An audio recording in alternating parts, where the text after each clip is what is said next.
அனைவருக்கும் வணக்கம். பொதுவாக கம்யூனிஸ்டுகள் சர்வதேச அரசியல் பேசினா ஒரு கிண்டல் பண்ணுறதுக்கு ஒரு கூட்டம் எப்போவுமே இருக்கும். மாஸ்கோவில் மழை பெஞ்சதுன்னா இவங்கெல்லாம் மதுரையில் கொடை பிடிப்பாங்க அப்படிங்கிற விஷயங்கள்லாம் ரொம்ப காலமாக நாங்கள் பார்த்துக்கிட்டு இருக்கோம். இருந்தாலும் விடாமல் அமெரிக்க ஏகாதிபத்தியம், மற்ற வல்லரசுகள் அவங்க மூன்றாம் உலக நாடுகளுக்கு எதிராக எடுக்கக்கூடிய நடவடிக்கை, சர்வதேச அளவில் நடக்கக்கூடிய இப்படி பல நிகழ்ச்சி போக்குகள் காரணமாக இந்தியா எப்படி பாதிக்கப்படுது, இந்தியாவில் இருக்கக்கூடிய உழைப்பாளி மக்கள் எப்படி பாதிக்கப்படுறாங்கிறத நாங்கள் தொடர்ந்து சொல்லிக்கிட்டே தான் இருக்கோம். ஆனா நீண்ட காலமாக சர்வதேச அரசியல் பேசப்பட வேண்டும், சர்வதேச அளவில் நடக்கிற நிகழ்ச்சி போக்குகள் இந்தியாவையும் இந்திய மக்களையும் பாதிக்கிறது நாங்க சொல்லிக்கிட்டே இருந்த விஷயம் இப்ப சமீபத்துல மீண்டும் மீண்டும் நிரூபிக்கப்பட்டிருக்கு. அதுல ஒண்ணு, குறிப்பாக அமெரிக்க அதிபர் ட்ரம்ப் தொடர்ச்சியாக இந்தியாவுக்கு எதிராக எடுத்துக்கொண்டிருக்கக்கூடிய நடவடிக்கை. ஏற்கனவே 50% டாரிஃப் அப்படிங்கிறத அவர் கொண்டு வந்தார். ஏராளமான தொழில்கள், அதை நம்பி இருக்கக்கூடிய தொழிலாளிகள், குறிப்பாக சிறு குறு நடுத்தர தொழில்கள் மிகப்பெரிய அளவு இந்த 50% டாரிஃப் காரணமாக பாதிக்கப்படுகிறது அப்படிங்கிறது பூரா இப்ப செய்திகள் வந்துருச்சு. அதுக்கான காரணம் என்ன அப்படின்னா, ஒன்று இந்தியாவும் அமெரிக்காவும் ஒரு வர்த்தக உடன்படிக்கைக்கு பேச்சுவார்த்தை நடத்திக்கிட்டு இருக்காங்க. அதில் அமெரிக்கா முன்வைக்கக்கூடிய அன்ரீசனபிள் அம்சங்கள் அது இந்திய நலனுக்கு விரோதமானது. அதை நீங்க ஏத்துக்கிட்டு தான் ஆகணும்னு சொல்றாங்க. அது இந்திய அரசு இன்னும் அதை முழுமையாக ஏத்துக்கல. அது ஒரு காரணம். அதுக்கு ஒரு 25% டாரிஃபை போட்டாங்க, அதிகப்படுத்தினாங்க. அடுத்தது என்ன, நீங்க கச்சா எண்ணெய் ரஷ்யாட்ட வாங்குறீங்க, நீங்க வாங்கக்கூடாது. ஆனா ரஷ்யாவோட எல்லா டீலிங்கும் அமெரிக்கா வச்சிருக்கு, ஐரோப்பிய ஒன்றியத்தில் இருக்கக்கூடிய பல நாடுகள் வச்சிருக்காங்க. ஆனா அதெல்லாம் பிரச்சனை கிடையாது, இந்தியா வச்சுக்க கூடாது. அப்போ அந்த இந்தியா யார்கிட்ட என்ன வாங்கணும்னு சொல்றதுக்கு எப்போ ட்ரம்ப்புக்கு அதிகாரம் வந்ததுன்னு நமக்கு தெரில. எந்த சட்டம் அவருக்கு கொடுத்தது, எந்த நீதிமன்றம் அவருக்கு அந்த அதிகாரத்தை கொடுத்ததுன்னு தெரில. அதனால அது ஒரு 25%, இது ரெண்டும் சேர்ந்து 50%. இப்போ என்ன இடியை தூக்கி போட்டிருக்காரு, சில நாட்களுக்கு முன்னால தான் பிரதமர் மோடி அவர்களுடைய பிறந்த நாளுக்கு வாழ்த்து சொன்னார். மை குட் ஃப்ரெண்ட் அப்படியெல்லாம் டயலாக் விட்டார். அதனால் இந்தியாவில் இவங்கெல்லாம் சரி ஏதோ சரியாயிடும், அமெரிக்க இந்திய உறவு ஏற்பட்டிருக்கக்கூடிய அந்த சின்ன முரண்களுக்கு சரியா போயிடும் அப்படின்னு நினைச்சாங்க. ஆனா அடுத்த 2 நாள்ல கையோட அவர் என்ன இடியை தூக்கி போட்டாருன்னா, H1B விசா. இது அமெரிக்காவில் தற்காலிகமாக வேலை பார்ப்பவர்களுக்கு கொடுக்கப்படுகிற விசா.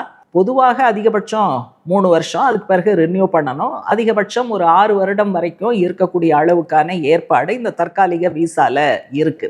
ஒரு 5 லட்சம் பேர் அமெரிக்காவில் பணியாற்றக்கூடியவர்கள் இந்த H1B விசாவை பயன்படுத்தி அங்க இருக்காங்க. அதுல 3 லட்சம் பேர், கிட்டத்தட்ட 70% இந்தியர்கள். அப்போ இப்ப அவர் என்ன பண்ணியிருக்காரு, ஒரு 18,000 சில்லற விசா கட்டணம் இருந்ததை 88 லட்சம் மாத்திருக்காரு. இது ட்ரம்ப் போட்ட உத்தரவு. இது 5 லட்சம் பேரையும் பாதிக்கும்னாலும் 3 லட்சம் பேர் இந்தியர்கள்ங்கிற அடிப்படையில இது இந்தியாவை குறிவைத்து செய்யப்பட்ட விஷயம் அப்படிங்கிறத பார்க்கணும். ஆர்ம் ட்விஸ்டிங்னு சொல்லுவாங்க, கை முறுக்குவது.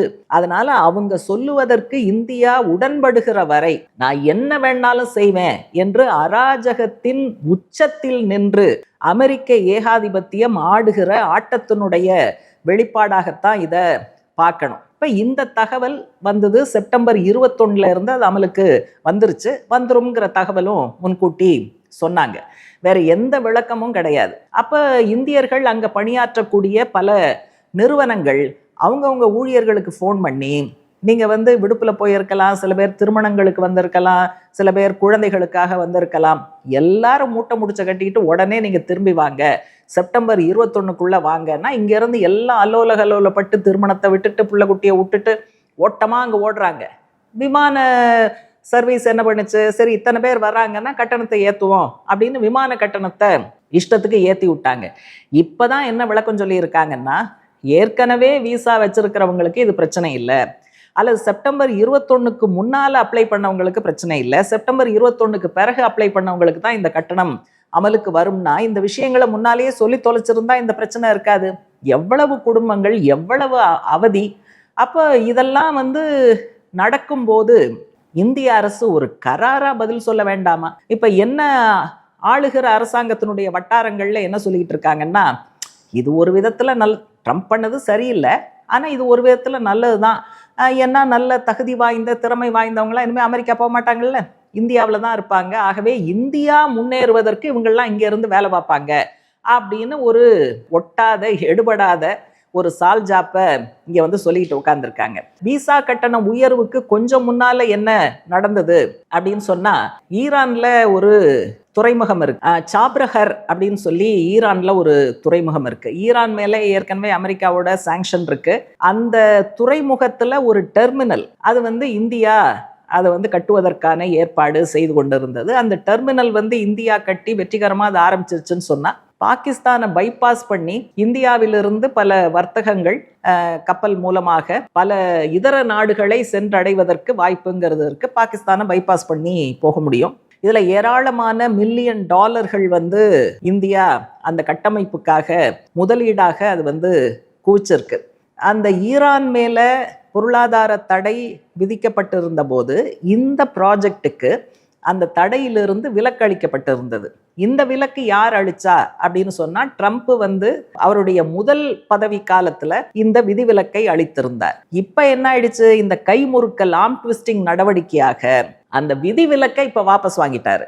அப்படின்னா என்ன அர்த்தம்னா, இந்த ப்ராஜெக்டுக்கும் சேர்த்து அமெரிக்காவினுடைய பொருளாதார தடை, ஈரான் மேல விதிக்கப்பட்ட தடை அமலுக்கு வரும். அப்ப பொருளாதார தடை அமலுக்கு வந்ததுன்னா இதுல கட்டுமான பொருட்களை சப்ளை பண்ணக்கூடிய நிறுவனங்கள், மற்ற பல நிறுவனங்கள் வந்து இதுல இருந்து அவங்க விலகுவாங்க. அப்ப இந்த டெர்மினலை கட்டுவது அப்படிங்கிற இந்தியாவினுடைய ப்ராஜெக்ட் வந்து நட்ட நடுவாந்திரத்துல அப்படியே விடப்படும்.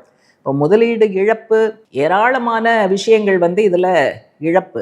அதை வந்து முதல்ல பண்ணி ஒரு அடி கொடுத்துட்டு ரெண்டாவதாக இந்த விசா கட்டண உயர்வு அப்படிங்கிறது. அதனால இது எந்த விதத்திலையும் ஏற்க முடியாது. இது பெரும்பகுதி இந்திய மக்களை பாதிக்கக்கூடிய விஷயம். இவ்வளவு அநியாயம் செய்கிற அமெரிக்க ஏகாதிபத்தியத்தை நறுக்குன்னு 4 வார்த்தை கேட்பதற்கு மோடி அரசாங்கத்திற்கு வக்கில்லைங்கிறத முதல்ல வந்து பிரதமர் மோடியும் அமித்ஷாவும் அவருடைய கட்சியை சேர்ந்தவர்களும் சங் பரிவாரமும் ஏற்றுக்கொள்ள வேண்டும்.